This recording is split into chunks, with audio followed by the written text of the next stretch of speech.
Excelentíssimos ouvintes, colendo internet, egrégio mundo jurídico. No podcast do Gen Jurídico de hoje, eu tenho a honra de receber dois grandes civilistas, queridos amigos e autores aqui do Gen Jurídico. Para compor a nossa conversa sobre como estudar direito civil, quero chamar aqui o querido amigo Carlos Elias. Por favor, junte-se a nós, Carlos. Olá, queridíssimo Anderson, tudo bem?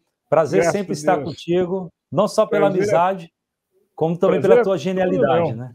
Professor Carlos Elias, deixa eu aproveitar, para quem não o conhece ainda, o professor Carlos Elias ele é professor de Direito Civil da Universidade de Brasília, de diversos cursos de pós-graduação e também é o consultor legislativo para Direito Civil, Direito Agrário e Processo Civil do Senado Federal. Junto a ele também, quero chamar aqui o professor João Costa Neto. Olá, meu Professor, caro Anderson. Tudo bem? Seja Que muito alegria bem-vindo, estar meu aqui caro. com você e com o Carlos Elias. A alegria toda nossa. Professor João, ele é professor de Direito Civil da Universidade de Brasília também e é juiz de Direito do Egrégio Tribunal de Justiça de São Paulo.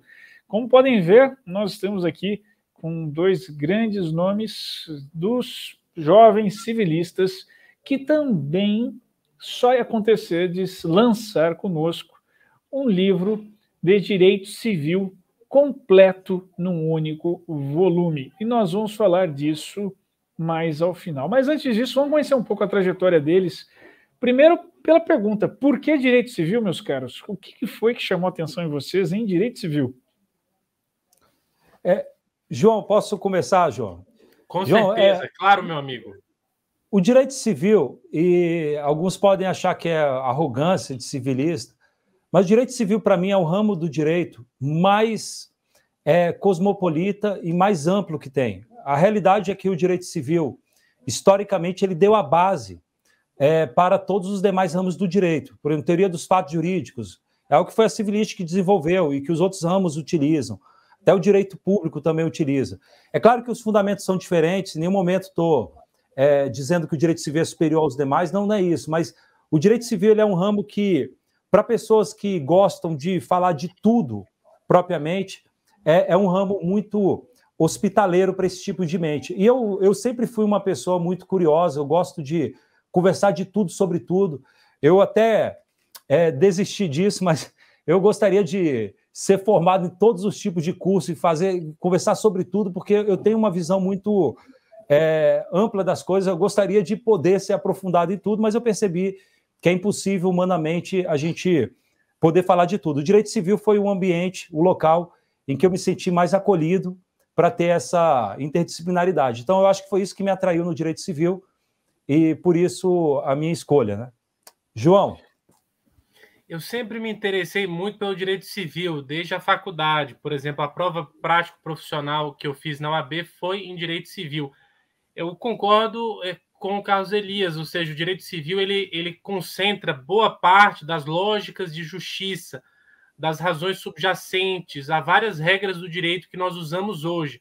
E foi daí que nasceu o meu interesse pelo direito romano. Eu concluí um mestrado em direito romano na USP e lá tive a oportunidade de aprofundar várias questões, por exemplo, envolvendo responsabilidade civil, enriquecimento sem causa.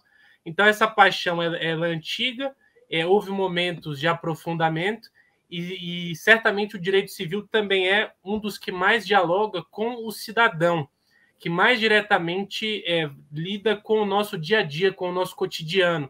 Então, são problemas desde pensão alimentícia até contratos, imóveis. Então, o direito das coisas é muito presente na vida das pessoas, o direito sucessório igualmente, enfim, responsabilidade civil que por vezes nos traz aí surpresas agradáveis ou desagradáveis. Então, o direito civil ele perpassa toda a vida de qualquer pessoa e estudá-lo é muito interessante e, ao mesmo tempo, ajuda a aprender e a entender melhor os outros ramos do direito também. Na conversa de hoje, nós temos uma peculiaridade muito interessante. E temos dois civilistas que pesquisam, escrevem o direito civil, mas vivem o direito civil profissionalmente de formas diferentes. Veja que o professor Carlos Elias, ele é consultor legislativo do Senado, então ele se encontra direto na nomogênese, ele se encontra ali aonde a norma surge. E o professor João, ele é magistrado, ele aplica a norma, ele aplica o texto normativo aos fatos que lhes são apresentados. Como é para vocês esta visão? Eu quero perguntar, por exemplo, para o Carlos Elias, como se dá esse surgimento normativo em direito civil hoje em dia no Congresso Nacional, e para o professor João, como ele vê o ordenamento jurídico civilístico sendo aplicado, tanto quanto a sua modernidade ou não, a sua atualidade e as necessidades que têm surgido. Queridíssimo Furch, eu até acrescentaria o seguinte, eu e o João, a gente até tem alguns pontos em comuns também, do ponto de vista profissional, nosso histórico profissional. O João também foi advogado e parecerista. Eu, atualmente, o cargo permite, eu também sou advogado, também atuo na advocacia, em tribunal mesmo, sustentação oral, petições, pareceres. Então, além de ser consultor legislativo e ver como nasce a lei propriamente, também eu vejo como ela, na prática, é aplicada sob a ótica da advocacia. Tive também a oportunidade de, na minha trajetória profissional, ter sido também assessor de ministro no STJ. Eu era servidor do STJ e fiquei como assessor fazendo votos no STJ em turma de direito privado. Então, também vi da estratosfera do judiciário, vamos dizer assim, como que acontece o dia a dia do direito privado, do direito civil no cotidiano. Eu fui da AGU também, fui advogado da União, então peguei, não é tanto direito civil assim, mas peguei também mais ou menos como que funciona, o que o direito civil ele tem de conexão com o poder público. Então, eu tive essa oportunidade de ver em vários locais, profissionalmente falando, como o direito civil funciona e atua. E isso a gente leva muito em conta, porque, além dessa abordagem profissional, a gente também gosta e somos acadêmicos. Então, eu e o João somos professores também em pós-graduação, em mestrado. Desculpa, mestrado não, mestrado é só o João, eu dou aula em pós-graduação, lato sensu, especificamente. Dou aula na graduação do NB também. A gente também é acadêmico, escreve muito. Então, a gente tem uma visão acadêmica e profissional. A gente está no céu e na terra, eu diria assim. O acadêmico gosta de criar teorias e tal. Ele fica muito em ambiente etéreo, propriamente e tal. Mas também a gente gosta da terra, a gente gosta do dia a dia, do cotidiano. Isso é muito... Eu e o João, a gente combina muito nisso, porque nós temos esses dois... A gente conversa, às vezes, de coisas extremamente abstratas, e depois vamos conversar de coisas concretas. Então, só faço esse retoque para dizer que o direito civil ele tem diferentes formas de se manifestar. No que diz respeito ao processo legislativo, que foi o objeto da tua pergunta, é muito importante você saber que uma coisa é a produção da lei. O legislador, é interessante isso, Furch, a gente até coloca isso no artigo que a gente publicou no outro livro, que é um livro de processo legislativo, propriamente. A lei, quando ela nasce, ela tem que passar pelas duas casas legislativas e passar por diferentes parlamentares, diferentes grupos de pressão. Então, veja, Furch, tem lei que nasce com uma redação muito clara, é preto ou branco, está muito clara. Só que se você for passar a lei dessa maneira, falando, por exemplo, não se aplica para o consumidor esse direito. Se você escrever isso num texto legal, de uma forma muito clara, talvez um grupo, por exemplo, sei lá, de um partido específico mais social, ele pode barrar aquela lei, a lei não vai passar com aquela redação muito clara. E por isso, Furch, é interessante isso, durante o processo legislativo, há leis que nascem com uma clareza incrível, mas no processo legislativo ela assume emendas e redações que a tornam ensaboada. A lei, quando sai lá no final do processo de criação, lá no canal final de criação, e a lei é jogada para o mundo jurídico, às vezes ela nasce com uma redação ensaboada. É interessante isso. E nasce ensaboada para quê? Para poder passar pelos diferentes grupos de interesses que você tem no parlamento. E, ao nascer a lei de uma forma ensaboada, você acaba dando espaço para diferentes interpretações. Quando a gente fica atacando, jogando tomate no judiciário, falando tem muito ativismo judicial, não é bem assim. O próprio parlamento, pela sua complexidade, pelos diferentes grupos de interesse, o próprio parlamento, às vezes, produz leis ensaboadas para jogar para o judiciário mesmo a definição da interpretação. E o direito civil não está diferente desse ambiente. Muitas leis privadas, muitas leis do direito civil, elas também têm uma redação um pouco aberta e é proposital. O próprio Miguel Reale, que foi quem coordenou a comissão de ilustres juristas que fizeram o Código Civil, adotou entre as diretrizes a operabilidade como uma diretriz do Código Civil. Ele propositalmente usou cláusulas abertas, usou uma técnica de redação legislativa para dar espaço para os juristas aplicarem, a depender do seu momento histórico, o direito civil. Então, o direito civil é muito marcado por essa abertura semântica dos seus conceitos. Muito interessante isso. Vejam, ouvintes, nós temos aqui alguém de dentro do Congresso dizendo como é que se dá tratativas, como é que a lei sai, e às vezes você lê e não entendeu muito ao certo. Provavelmente Carlos Elias, quem colocou alguns termos complexos para congressistas não entenderem ao certo e passar como precisa passar. Bom, e agora, professor João, como é aplicar esse ordenamento jurídico com termos jurídicos incertos, cláusulas abertas, conceitos performáticos e assim por diante? Bem, é uma atividade realmente muito rica. É a parte, vários momentos da atividade jurisdicional podem revelar-se complexos no dia a dia. Não só a parte jurídica, mas também a própria avaliação de fatos e provas, por vezes, suscita muita divergência. Do ponto de vista do direito civil, é muito importante conhecer os institutos, então eu acredito que é muito importante que o magistrado tenha uma autocontenção quanto à sua vontade, muitas vezes, de realizar a justiça no caso concreto. O seu papel não é esse, o seu papel é, sobretudo, aplicar a lei. Entretanto, como colocado aqui, com frequência há zonas de penumbra. E justamente pelo narrado quanto ao parlamento, o parlamento precisa compor vários interesses, muitos valores diversos, e por isso é necessário concretizar conceitos jurídicos indeterminados e assim por diante. Nesse momento, é essencial conhecer a história dos institutos jurídicos, conhecer a razão de ser de cada um, justamente para que o intérprete tenha, assim, ele terá uma atividade construtiva, criativa, mas, ao mesmo tempo, dentro da moldura fixada, dentro da teleologia fixada pelo legislador ou pelo ordenamento jurídico como um todo.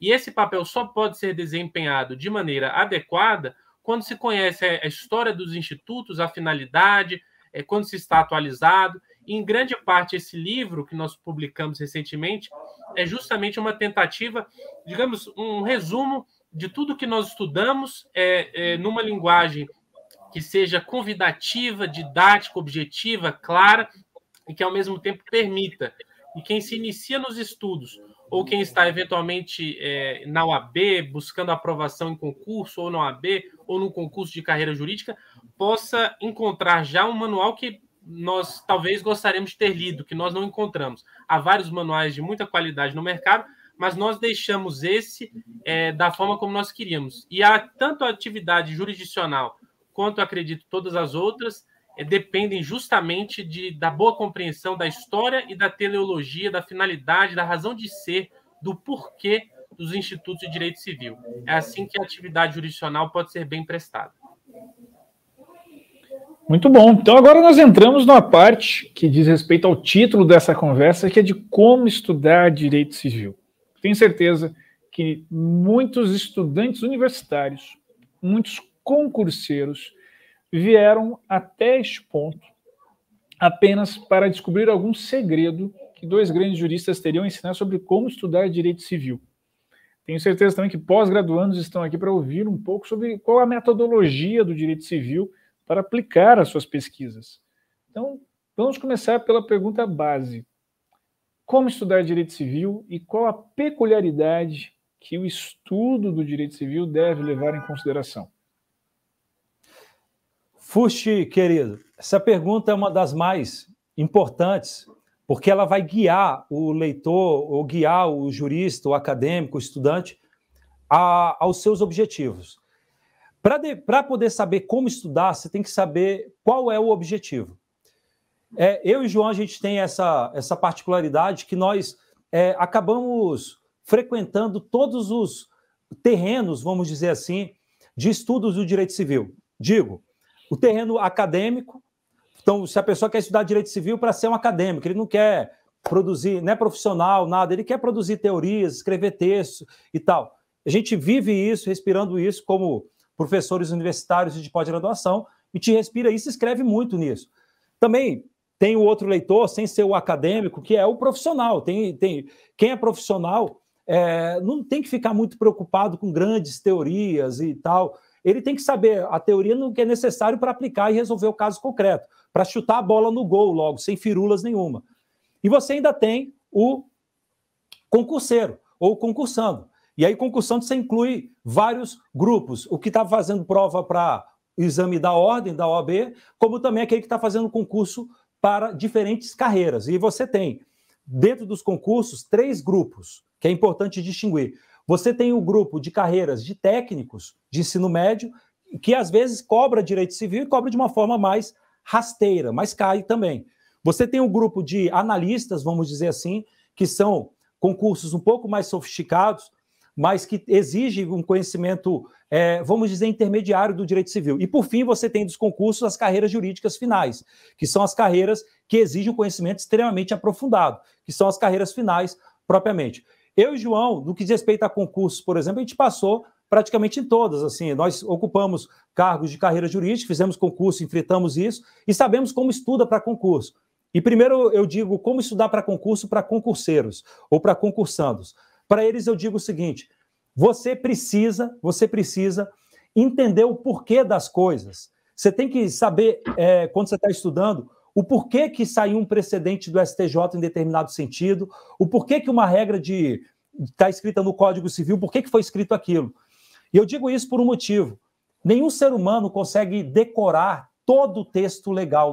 Não tem como, é humano, é inviável isso. E na prova é muito comum você se deparar com questões tratando de temas que você não lembra o que está escrito no código sobre aquele tema, como foi o precedente. E às vezes você tem que dar uma resposta de acordo com a sua intuição. Quando você estuda direito civil procurando entender o porquê das coisas, a tua intuição é muito mais elaborada. Até para chutar, vamos dizer assim, você tem um chute qualificado, porque o teu raciocínio é um raciocínio juridicamente estruturado.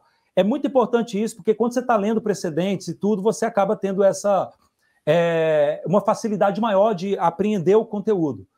Para o público profissional, também é fundamental você entender o porquê das coisas, só que com outro objetivo, não é para decorar o que está no código, é para criar teses jurídicas. Muita coisa na jurisprudência é fruto do talento de advogados que conseguem criar teses jurídicas e levam para o judiciário para resolver questões novas. Esses advogados são advogados que sabem o porquê das coisas, sabem o porquê das regras jurídicas. E, por fim, o público acadêmico, e o público acadêmico, além desse dever de saber o porquê das coisas, o público acadêmico precisa também ter um contato muito forte com o que acontece fora do país e com o que aconteceu na história do direito. Eu e o João, a gente também tem uma grande atuação nisso. A gente acaba estudando muita coisa de direito privado, estrangeiro, o João faz, ou terminou, está fazendo doutorado na Alemanha. Eu tive muitos estudos informais, não quis fazer propriamente formal, em várias faculdades e em várias leituras também estrangeiras, e a gente procura trazer isso. É importante você saber o que o Parlamento Europeu tem deliberado, o que o Tribunal de Justiça Europeu tem deliberado, o que acontece nas normas de direito internacional privado também, fazer direito comparado. Isso é fundamental, quem é acadêmico, para poder produzir os seus textos. A gente faz isso muito também no nosso manual, né? Mas basicamente é isso, Fúcio. Você tem 3 tipos de estudos, dependendo se é um concursando, se é um acadêmico ou se é um profissional. Muito obrigado, meu caro. João, o que você diria sobre o estudo do direito civil? Qual é a forma adequada para estudar direito civil? Qual a metodologia que você recomenda aos nossos ouvintes? Eu acho que as metodologias podem até ser diversas, mas estudos de psicologia cognitiva mostram que para a fixação da matéria, a memorização ela só se dá de forma adequada e duradoura quando há uma razão, ainda que a pessoa precise inventar, do ponto de vista mnemônico, a razão de uma determinada regra, de uma lei que você consulta e lê pela primeira vez, ou pela terceira, ou pela quarta. A forma mais inteligente de estudar para qualquer atividade não é simplesmente tentar ler, por exemplo, um dispositivo legal 10, 20 vezes e memorizá-lo de forma crítica. A memorização é muito importante, mas ela se dá de forma muito mais eficiente e em menor prazo se conhece o que levou àquele dispositivo. E é por isso que eu, por exemplo, sempre estudei Direito Civil por meio de um livro, um manual, aulas e assim por diante. E é nesse sentido que nós buscamos, na nossa recente obra, fazer isso. Eu acho que Direito Civil pode ser melhor estudado se tem um texto, pode ser uma apostila, um livro, que, por um lado, tente aliar a profundidade que hoje é uma marca das provas que são feitas, a cobrança do direito civil se dá com muita profundidade nos seus diferentes níveis e, ao mesmo tempo, uma linguagem objetiva. Por vezes, o direito é marcado por uma desnecessária complexidade. O direito já é complexo em si, mas o meio, a forma como ele é apresentado, afasta as pessoas justamente e inclusive, torna a matéria, muitas vezes, não convidativa, por causa de um português rebuscado. Nesse ponto, eu admiro muito, nós admiramos, Carlos Elias e eu, juristas americanos, e a tendência que há hoje de ser amigável ao leitor, de buscar verdadeiramente passar o direito civil na sua complexidade, na sua beleza jurídica e até estética, dando o aprofundamento que é necessário para uma boa atuação profissional, para uma boa atuação num concurso público, para uma boa atuação na graduação, na vida, na atividade jurisdicional, na atividade consultiva, em uma procuradoria, em qualquer atividade, como professor, como acadêmico, mas, ao mesmo tempo, tendo o cuidado de fazer viajar junto com o leitor de uma forma a mostrar quão rica e, ao mesmo tempo, prazerosa pode ser esse percurso, quão rico e proveitoso pode ser esse percurso pelo direito civil. Muito bom. Eu gostaria de fazer uma pergunta mais provocativa. Não foi combinada, queridos leitores, mas eu sei que isso aqui sempre dá bastante discussão. Vejam, historicamente, o Código Civil e a leitura dele sempre foi tão relevante a ponto de nós conseguimos localizar na história da metodologia jurídica 2 escolas que decorrem da forma como se lê o Código. Veja, por exemplo, a escola da exegese, é a aplicação do Código Civil considerando o juiz como boca da lei. Ele não interpreta, ele apenas diz o que está escrito. E nós podemos falar também da escola histórica do direito, que é aquela interpretação do BGB, proposta por Zavni, considerando o fator histórico. Quando a gente fala hoje em dia da pós-modernidade, especialmente do pós-positivismo neste contexto social, ressalta-se a importância da Constituição. Como é que nós devemos compreender o direito civil diante do fenômeno da constitucionalização? Muito boa a pergunta, provocativa, como só acontecer com mentes de gênios como a sua. As perguntas que saem geralmente são perguntas extremamente aprofundadas, mas eu tento aqui de uma forma bem objetiva tratar do tema.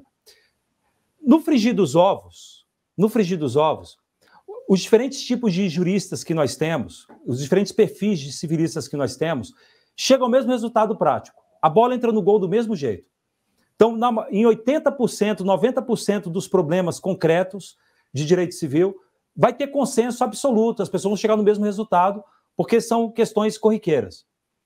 Esse tipo de abordagem que você menciona sobre a postura do jurista e a metodologia que o jurista vai adotar na interpretação das normas de direito civil, isso geralmente vai ter algum tipo de mudança ou de diferença quando você tem os chamados hard cases, os casos mais difíceis, que são excepcionais, é um ou outro caso.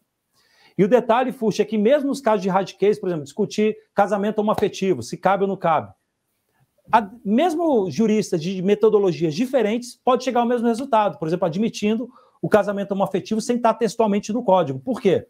O caminho que eles vão singrar é diferente, metodologicamente, mas eles chegam ao mesmo resultado porque grande parte das soluções jurídicas que nós damos não tem a ver só com a metodologia que nós adotamos, mas também tem a ver com a nossa ideologia, usando ideologia no sentido bem amplo. Miguel Reale chamava isso de culturalismo jurídico, que é a dimensão subjetiva da sua teoria do conhecimento, da sua ontognosologia jurídica. Ele falava que o direito é marcado por um grau de indeterminação vinculado ao operador do direito, ligado ao que ele chamava de culturalismo jurídico. Você acaba decidindo e dando soluções de acordo com a sua cultura, experiência e história.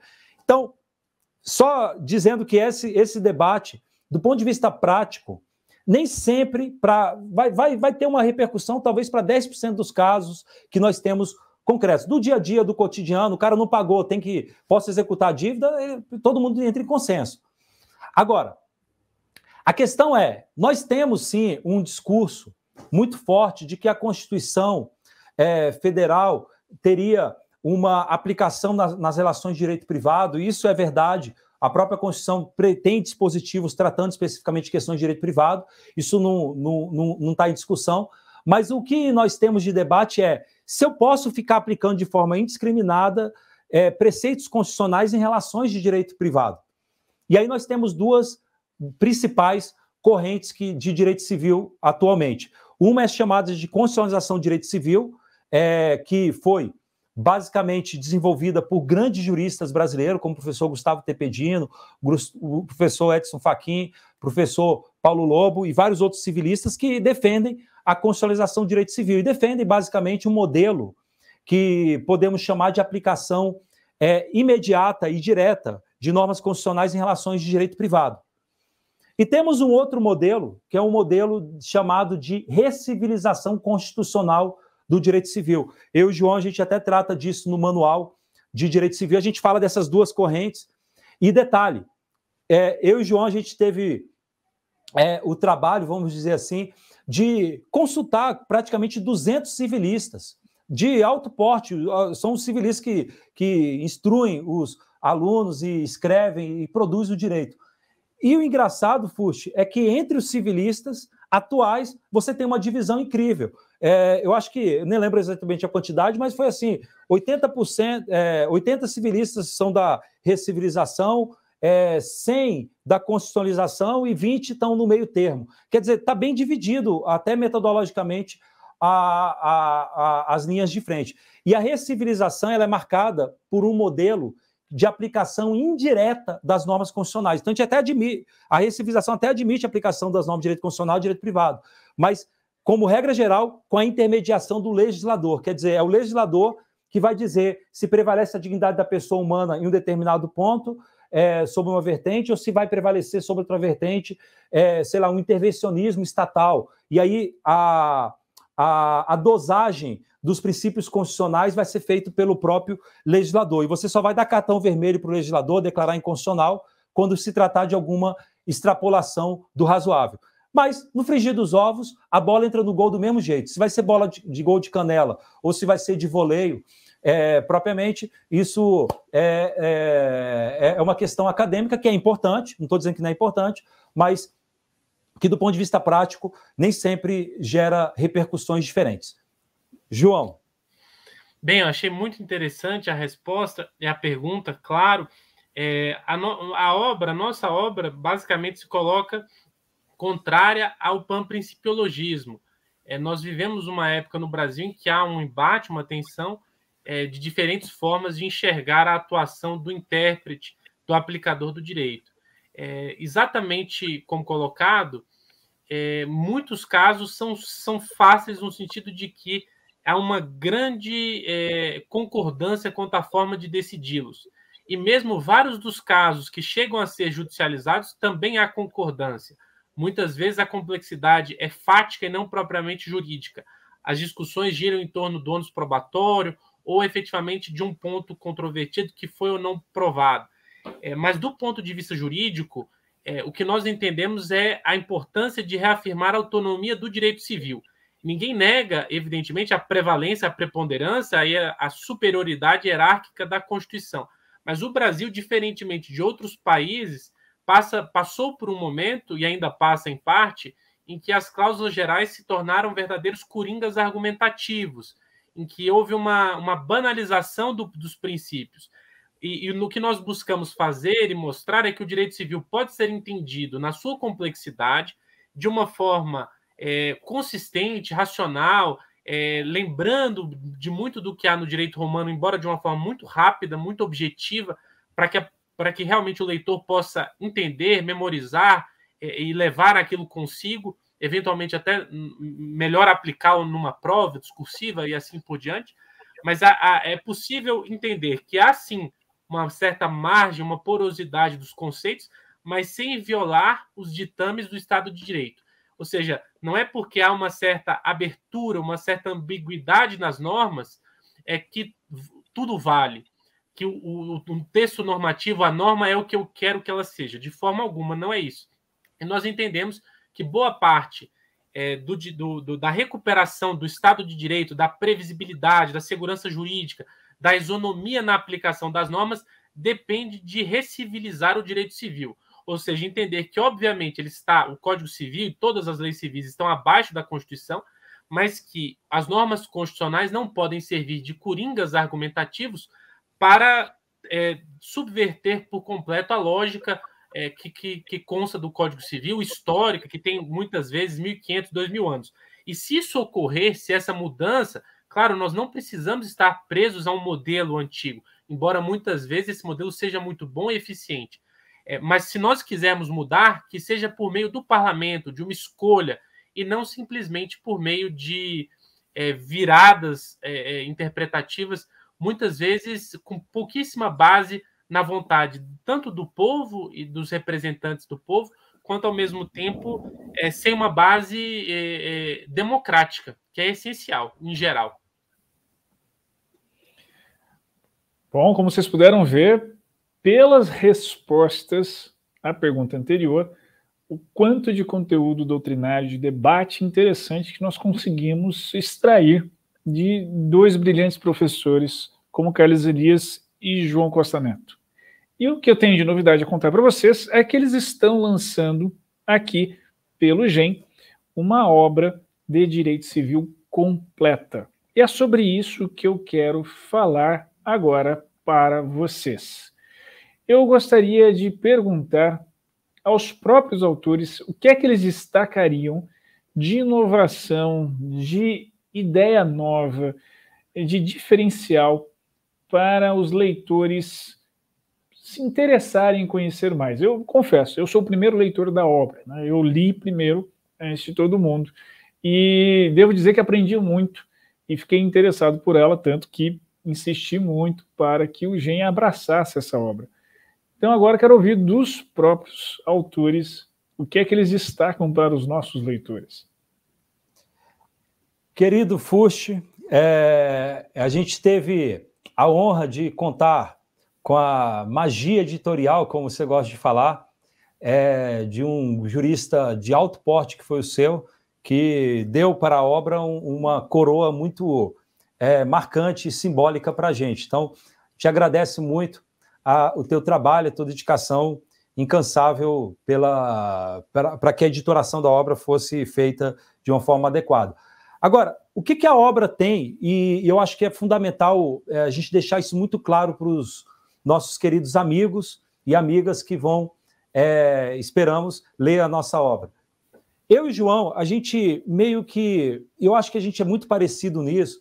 Nós temos a gente gosta de debater coisas extremamente aprofundadas, de coisas extremamente abstratas, às vezes, mas a gente quer que isso se torne de fácil acesso para o homem do dia a dia, que não tem muito tempo de ficar divagando em teorias e quer logo saber rapidamente o que é e o que não é.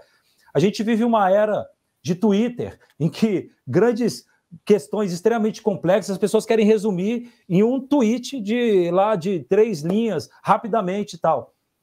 E eu e o João, a gente tem um ponto em comum, que a gente tem um tipo de redação que eu diria que é densa. Densa no sentido de ter muita informação por metro quadrado. A gente, em 2 linhas, a gente coloca muita informação e que soa didático, vamos dizer assim, para o leitor.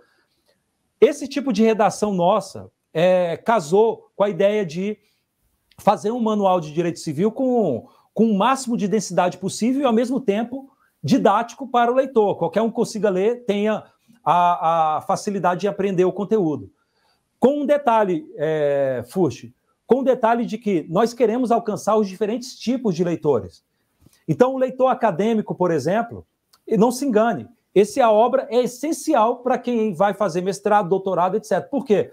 A gente, além de falar dessas questões extremamente aprofundadas em poucas palavras e de uma forma bem objetiva, a gente coloca várias notas de rodapé, fazendo remissão a aprofundamentos. Então, a gente fala, para aprofundamento, por exemplo, sobre esse assunto e tal, veja o trabalho acadêmico tal, a tese de doutorado tal, a de mestrado tal, a obra tal, e, portanto, a gente joga para o leitor as fontes de aprofundamentos, quando é um leitor, por exemplo, acadêmico.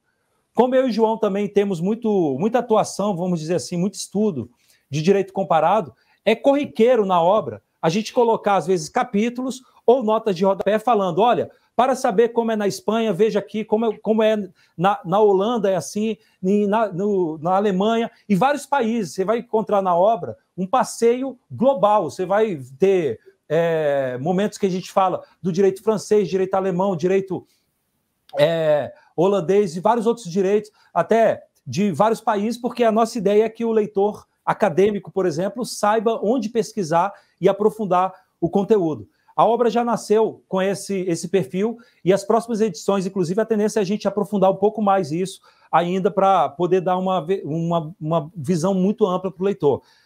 Agora, Fuxi, além disso, desse público acadêmico que é alcançado com essa obra, porque tem muitas teorias novas, a gente traz muitas teorias novas que nem são tão desenvolvidas no Brasil, mas a gente coloca e fala que é plenamente aplicável ao direito brasileiro. A gente faz isso bastante ao longo da obra. Basta ver o sumário, o leitor já vai ter acesso a grande parte das informações, com o detalhe de que o sumário ainda a gente colocou apenas, vamos dizer, 5 níveis. Você tem ainda subcapítulos que a gente nem colocou no sumário para não ficar tão grande.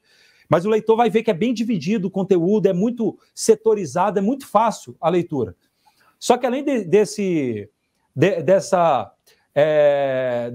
perfil acadêmico da obra, essa obra também é fundamental para profissionais, porque a todo momento a gente coloca no nosso manual, e isso é corriqueiro também, a gente coloca o que prevalece na jurisprudência. Então sempre a gente começa falando do entendimento majoritário, sempre, e depois, quando a gente discorda, mesmo já sendo pacífico, eu e o João a gente coloca, olha, apesar de ser pacificado isso, entendemos que tem que mudar e colocamos os fundamentos. E, portanto, damos mastigado para um advogado, para um magistrado, para um promotor, para algum profissional do direito, damos mastigado os argumentos para eventual mudança da jurisprudência. A jurisprudência muda, tudo na vida muda, e a jurisprudência também. E a gente coloca os fundamentos e, naturalmente, a gente só faz isso quando realmente entendemos que é um caso de mudança jurisprudencial. Interessante, Fuxi, que eu e o João, como a gente tem um modo de pensar muito parecido, a gente concorda praticamente em tudo, assim. Mas eu diria que em 3% da obra, 5% da obra, há alguns casos em que, às vezes, eu e o João, a gente tem uma visão diferente. Pode ser que no futuro a gente mude, se alinhe, mas tem alguns pontos que a gente diverge. E quando a gente diverge, Fuxi, a gente chega na obra a colocar, olha, o entendimento majoritário é este, mas aí o coautor Carlos Elias entende desse jeito e o coautor João entende desse jeito e colocamos os fundamentos. Por quê? Porque são temas, às vezes, que estão em construção, ainda não está pacificado, e isso faz com que o leitor, que é um profissional, por exemplo, ele consiga ter os argumentos para tentar defender as teses. Então, a gente tem essa honestidade e clareza intelectuais de deixar claro para o leitor qual é o entendimento que prevalece e qual é a nossa posição pessoal. A gente faz isso em toda a obra. E, portanto, o público profissional vai ter essa vantagem. E, para finalizar, Fuxi, já estou alongando muito, mas você tem um público concursando. Você tem o camarada que vai fazer concurso para concurso de técnico, judiciário, concurso de ensino médio, vai fazer concurso para analista, vai fazer concurso para carreiras jurídicas finais, magistratura, MP e etc. Todos esses públicos estão contemplados na nossa obra. Todos. Por quê? Nós adotamos uma metodologia, uma forma de escrita que faz com que o leitor consiga ir do básico até o mais avançado. Quem é, por exemplo, aquele que vai estudar para concurso de técnico, basta ele ler os capítulos principais. Os capítulos que a gente aprofunda, ele não precisa ler. A gente, inclusive, vai, posteriormente, nas nossas redes sociais, a gente vai divulgar isso, a gente vai até colocar sugestões de leituras. Quem vai fazer concurso para técnico, leia tais e tais capítulos. E por que ler, por exemplo, o manual? Veja, Fust, eu coloco aqui, eu vou ver se dá aqui para compartilhar, faço, mas o manual não está aparecendo aqui. Pensei que ia aparecer, mas não apareceu. Pode ter acontecido algum problema. Acontece nas melhores famílias. Aí foi. O manual, Fust, é incrível isso. A gente teve um esforço grande, mas porque entendemos que era necessário. O manual, logo no início aqui, por exemplo, aqui é uma página aleatória que eu peguei do manual. Está aqui o capítulo 4.1. Você, antes de começar a ler o conteúdo que a gente explica, você tem um esqueminha que geralmente o leitor já faz. O leitor, seja o concursando, acadêmico, o que for, quando ele lê um texto, é normal eles pegarem e fazer um esqueminha, ele mesmo fazer. Nós já antecipamos para o leitor e fazemos esse esqueminha colocando, por exemplo, aqui, por exemplo, esse tema de vigência, vigor e eficácia, a gente coloca aqui os assuntos principais, o tema principal e sistematizamos a matéria. Então, antes de começar a ler o capítulo, o leitor já pode ver mais ou menos o que vai ser falado, já vê aqui o resumo e depois ele vai para a leitura. E quando vai para a leitura, você vai perceber que a obra é toda assim. A gente escreve com palavras curtas.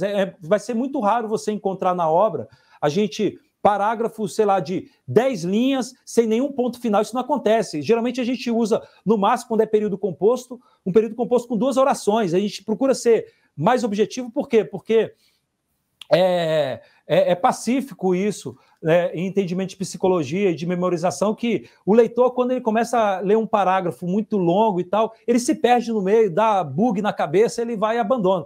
Então a gente adota um tipo de redação bem sucinta e sem palavras inúteis.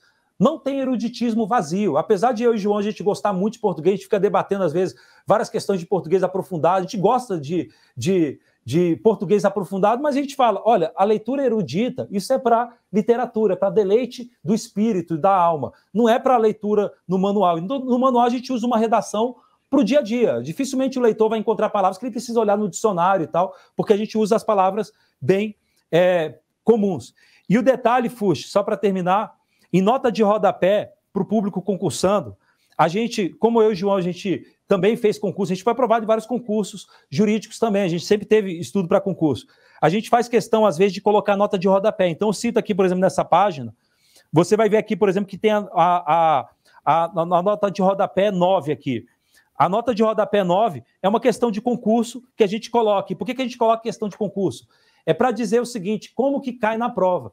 Então, às vezes, a gente explica a teoria e fala, olha, mas cuidado, na prova, às vezes a definição cai desse jeito. Olha só estas questões. E a gente coloca isso. Então, só para citar mais outro exemplo, essa nota de rodapé aqui, a gente coloca, por exemplo, aqui, você vai ver nas notas de rodapé, tem aqui 3 questões que a gente coloca de concurso para falar como que cai o tema de eficácia. Então, a gente se preocupa também com quem está estudando para concurso, mostrando como que vai cair na prova e o que ele tem que saber. E preocupamos com o público acadêmico, e nas notas de rodapé a gente coloca os trabalhos acadêmicos mais aprofundados e também as referências de direito estrangeiro para isso. E para o público acadêmico também, falamos ainda muito de direito comparado, muitas teorias novas. Então, realmente, a obra, ela me parece, e não é porque Narciso acha feio que não é espelho, é porque realmente a gente tem essa visão, a obra conseguiu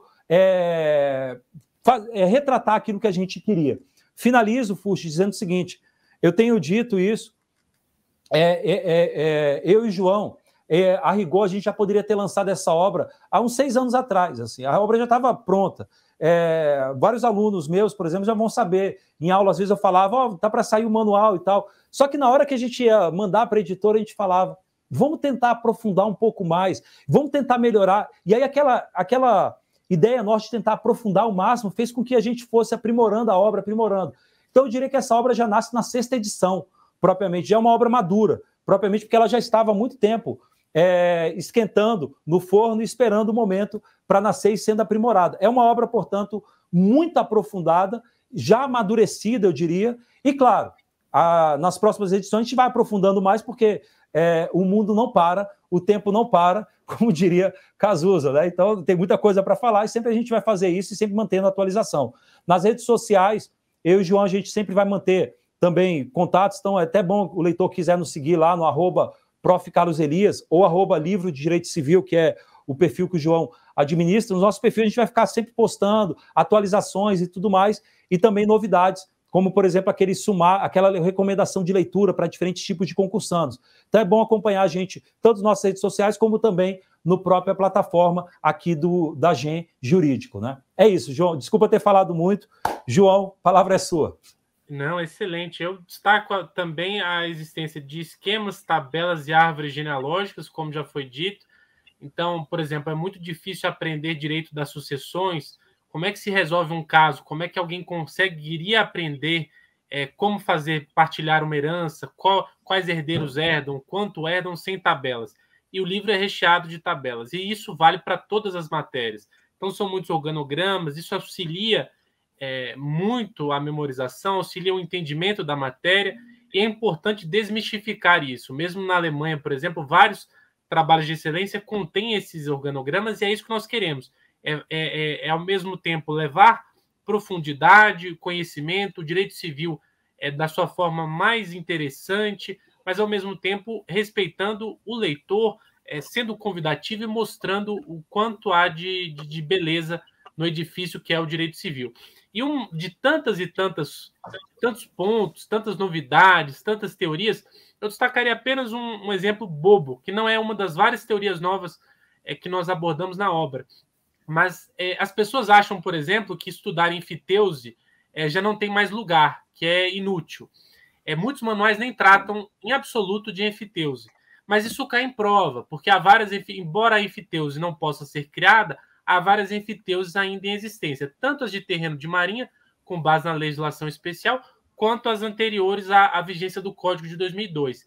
E é curioso porque nós gravamos, em geral, por exemplo, e está certo, que bens públicos não são usucapíveis. Então, não é possível usucapir a propriedade de bens públicos. Mas há muitos anos o STJ entende que é possível usucapir outros direitos reais sobre bens públicos. Isso é algo que as pessoas, em geral, não sabem. E aí, quando isso é cobrado, por exemplo, numa prova, o candidato erra porque ele sabe apenas a regra, sem o aprofundamento, sem as nuances que isso traz e até as razões de ser disso.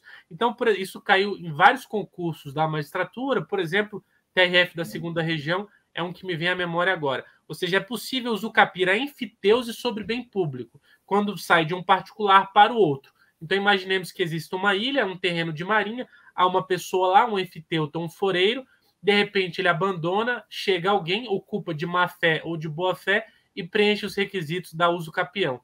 Esse é um caso, apenas uma ilustração de como isso pode ser explicado de uma forma simples. Na obra isso está explicado de uma forma rápida, simples, objetiva, até com mais informação do que eu pude transmitir aqui.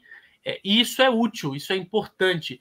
É essa a forma de estudar o direito civil, ou seja, nós podemos ser claros e, ao mesmo tempo, podemos veicular muito conteúdo, e é assim que a obra será útil para todos, para os profissionais que se deparam com questões muito complexas e interessantes e muitas vezes novas, para os concursandos, enfim, para todos, para quem está na graduação e tem os seus primeiros contatos. É isso que nós buscamos.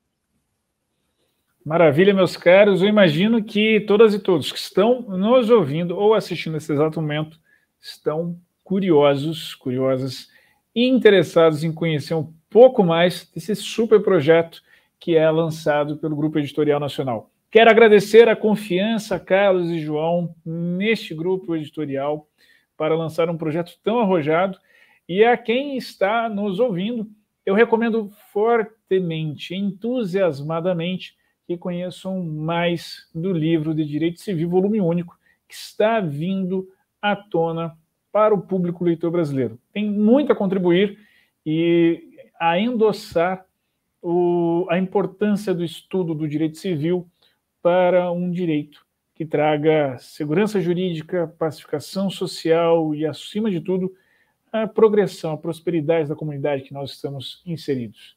É isso. Muito obrigado e espero vê-los em breve, pessoalmente, no lançamento, mas também espero que quem está nos ouvindo esteja no próximo episódio também conosco aqui no podcast do GEM Jurídico. Um forte abraço e até lá!